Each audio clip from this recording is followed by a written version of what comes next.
Pat Gray is joining us now, who had a unique experience hosting Alex Jones on his program. I did. Yeah, Hello, we spoke Pat. to Alex Jones for about 50 minutes to an hour-ish, somewhere in there.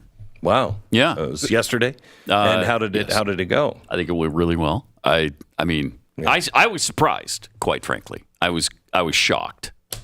This is not It was not time, what I was expecting. Not the first time you talked to him. No, but it's been a while. It's been about 20 years since the last time I had Alex Jones. I was in Houston at KPRC, where I interviewed him there for, I don't know, an hour or two. And that went well. That went well. I remember thinking that one went well. Yeah, that was a little more confrontational than this one was. He's come around, apparently. I mean, there's been some growth there, I think, probably on both sides. But, because I'm much less militaristic than I was 20 years ago. And I think he's softened on some issues as well. And we met a little bit closer to the middle. But I did ask him about the CIA substation. You did? Yeah, I did. Yes. Wait. We're going to remind people what that is. Just as a reminder, he claimed... Get the long version, please, if you can. He claimed that this building that you oversee, Glenn, was a CIA FBI substation. And not only... Yes, I know. Shh. And I think he got a little influenced by the fact that Buck worked here. Buck Sexton. Buck Sexton was once a member of the CIA, and then I guess we were just... Yes, he was. We were all infiltrated by the CIA once he came to work for us. But once he left... It turns out it's not true. It turns out it's not true.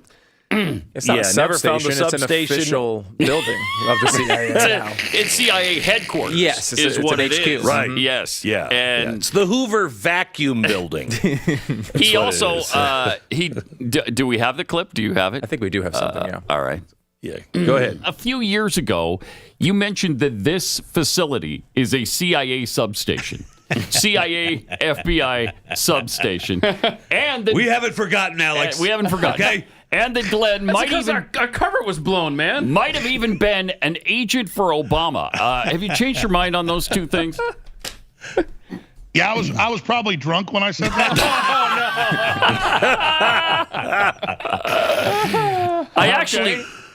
Fair enough. That's fine. No.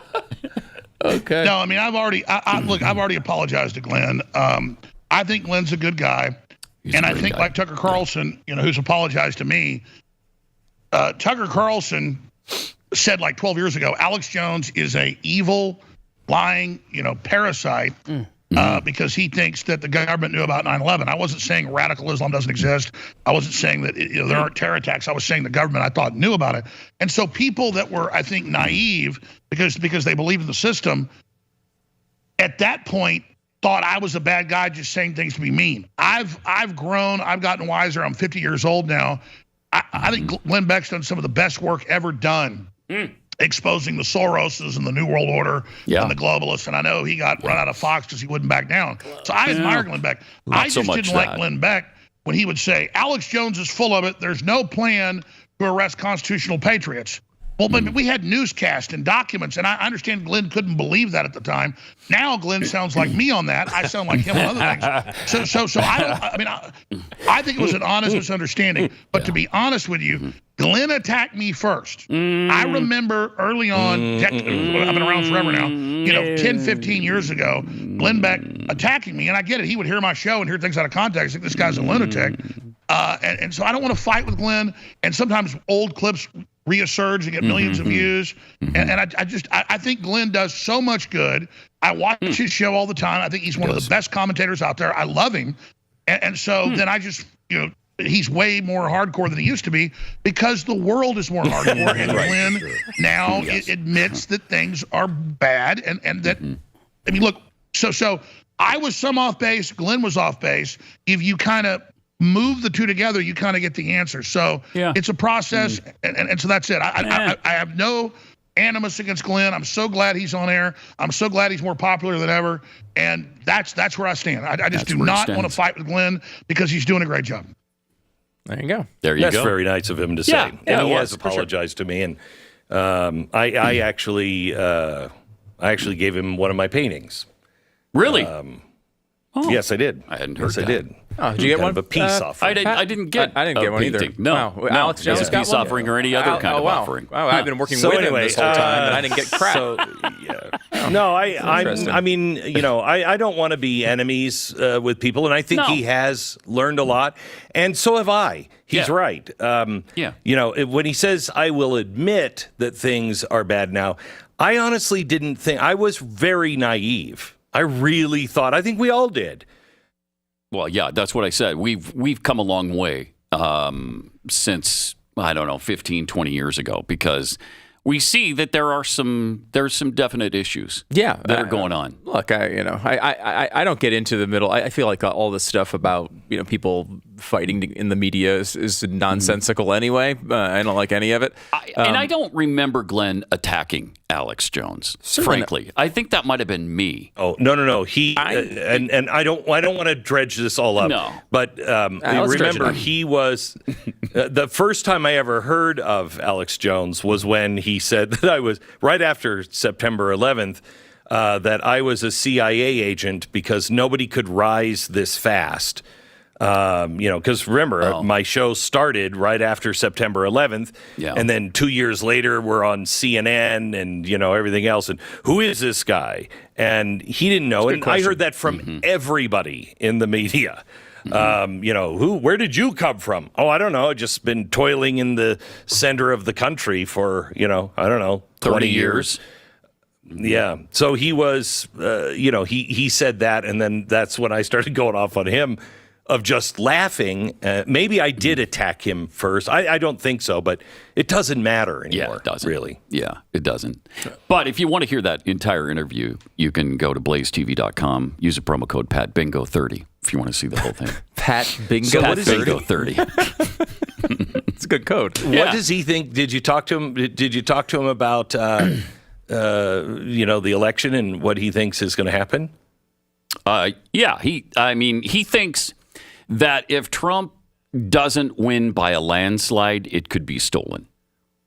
He thinks that, if it's... I think that's true. Yeah, 6 or 7 points, I think he believes, and so do I, that it's too much to overcome with some cheating involved.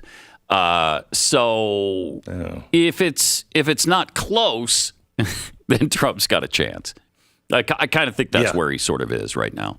How did this come about? I'm curious as to how did this come about? There was we saw a trailer about an HBO documentary they're doing on him. Oh, really? And it was interesting to us, and we got to talking about him and playing the old clips and doing what we do with Alex Jones. And then somebody suggested, why don't we have him on? I'm like, no.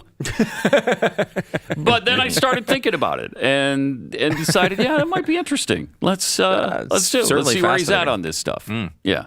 So I think the Sandy Hook thing, for as just un-American. That judgment against him was just absolutely un-American. What was it? $1.5 trillion or something? Well, they wanted $2.7 trillion. Or billion. The GDP of India. That's what they wanted. Yeah. $2.7 trillion. They wound up winning a judgment of $1.5 billion. That's what they expect to get from Alex Jones. My guess is he does not have He does not have $1.5 billion. This is not like Trump, where he has it. It's just locked up in real estate. This is a different. It's not like that. It's a different situation. Yeah. He'd have to sell more than he owns. You guys, that he's getting money from McDonnell Douglas for all the big war companies are just pouring money into him. Oh, sure. Keep talking about war. Yeah. No. Yeah. So I think did you ask him what does that mean to him? Yeah. Oh, yeah. Well, it means that I think the court he can't talk about a lot of it. So some of those things we didn't discuss because the Sandy Hook thing he can't really get into because of the judgments. But the court basically controls. He had to declare bankruptcy, obviously. And especially after he was cut off from all of his platforms, it made it a little bit difficult to make money.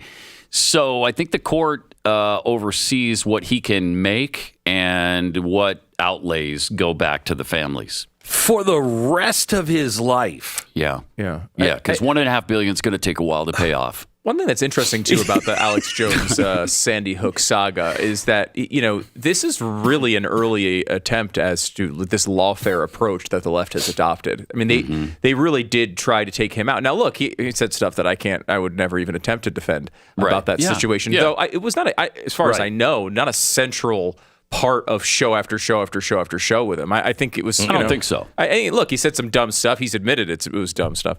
But to go and look, I will say, these parents that went through this lost their children, obviously, but then did get tortured by people online about this stuff, and it was all awful. But how is he held responsible for some lunatic who goes on Twitter and says a terrible thing to a parent? Crazy. That's crazy. That's you should be held responsible for your society. Own, right? You're supposed to be held responsible for your own actions. The person who tweets terrible things at these parents, who emails them, who threatens them, those people should be held responsible for their actions. He can't be held. That's just ridiculous. It is. And do we not have freedom of speech anymore? I guess not.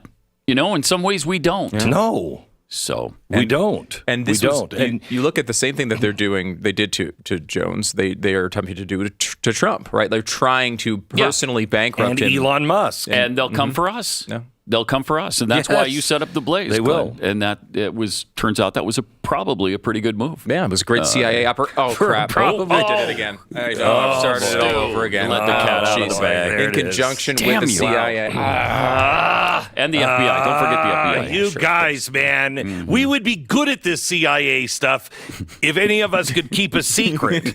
We would be so good. If it weren't for you damn kids. Thanks so much. So Pat. the whole interview Pat again. Gray from Pat is Pat Gray on. Yeah, go to blazetv.com. Use the promo code PatBingo30. You get $30 off your subscription. Why is it Pat? See, Pat Gray Bingo started on Monday. Okay, and so they use that as a Pat Bingo 30. Yeah. All right, there you go. Thanks, Pat. All right, thank you.